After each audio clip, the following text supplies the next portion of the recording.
So I will first start by looking from afar to this polyp, and there's two concerns. One is that I see that the middle part where I'm now really looking at shows some deformation of the fold or some indrawing of the fold. I don't know if that is because of the polyp itself or because it was maybe attempted previously looking at it from afar. And then I see this marking, this spot that is just next to it, but maybe is going under the polyp. So that could also already make it more difficult for, I'm thinking of resection then, because of fibrosis that this brings to the mucosa. So you said previous resection. Do we know if it was resected before or not? No, I have no... Well, then we better find that out. Xander, or someone, if you're listening, please, can you provide that information? I know that it's written down in the conference room, so we should find that out. And it's a good lesson to all of us not to be getting in the endoscopy room before you know the history of the patient. So maybe a bit of background history. This patient was operated for a colon cancer before, had a sigmoidectomy, is an old, well, it's quite old, 80 years old, and is quite comorbid with mainly cardiovascular disease, taking DOACs that were obviously stopped for this polypectomy. Yeah. So to come back at the previous history. Okay, so say that for now that it is not previously attempted, because I think it's interesting if you maybe you don't know, and actually in some situations you potentially don't know this, right? You're not sure if there's what is a way of finding out? That was number one, the first question I want you to answer, and the second is if it was not previously resected, what would be your management strategy? Yeah. So first of all, I think I would take a closer look, which I haven't done so far, and look at the... The first question was, what is the way of finding out from the endoscopic image if it was previously resected? Well, if you see a scar, an obvious scar. And do you see an obvious scar? Oh, I don't. So far, not. But maybe of course, you're probably fluid. more experienced than the majority of people watching. So let's explain what you're doing. What I'm looking for is from afar is more a whitish area in the more pink or red normal mucosa, color of the mucosa. Shall we bring in the pause technique to assess the situation? Yeah. Okay. It is much easier to look like this, isn't it? Rather than well, certainly for the person that's not doing the procedure. So I don't see it here. I might consider taking off the fluid and see just because I. So I wanted to say this a few minutes ago, but for the sake of argument, in 2020, there was a polypectomy in the ascending colon. And I do think that now you're coming up to a region what might be a scar. Yeah. Well, this definitely, sorry, Lynn, but this to me definitely looks like a scar. Mm-hmm. So why don't we take a tour of that zone and see? But the question for me is this connected to the other thing or not?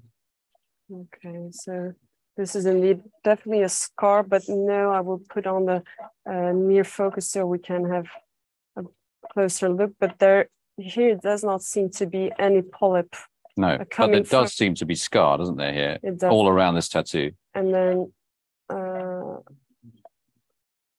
coming over I'm not sure where the polyp is right now. Yeah, the polyp is here on the. Yeah. Okay. 3 o'clock. Well, it's definitely, if you just pause there a minute. So that is a scar right there, right right at the edge of the image, in the bottom right is a scar, definitely, right? Just as you see that tattoo, that's definitely scar.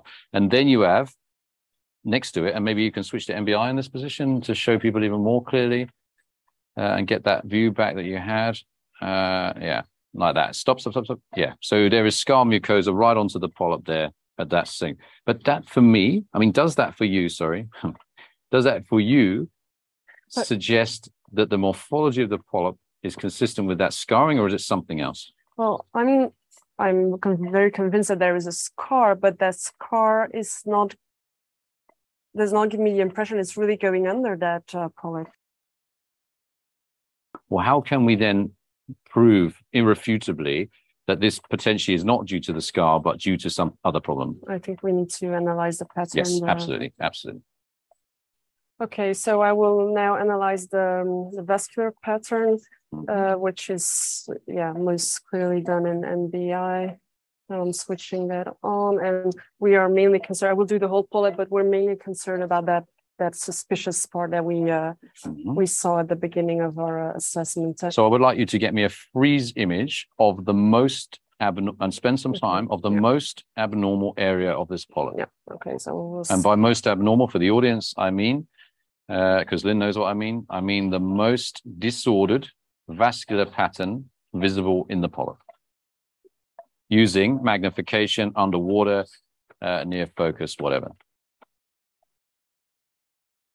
Going from left to right here, now up to the polyp, back to the left.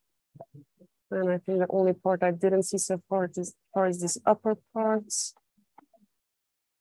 where there is some mucus on. But I think for me, and you almost see it's a bit more white, this part. I think this is the part where I had that concern of invasion or scarring is, I think there's something with the water. Water jet problem? I'll do it without the water. I think this is the most concern. Why do you think that? Because I had, I don't think this is completely regular anymore. And I have that regularity at the edges. Although it's not the most easy polyp, I find to interpret, but there is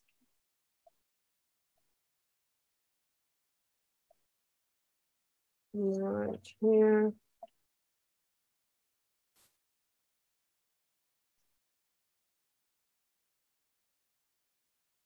I think we are seeing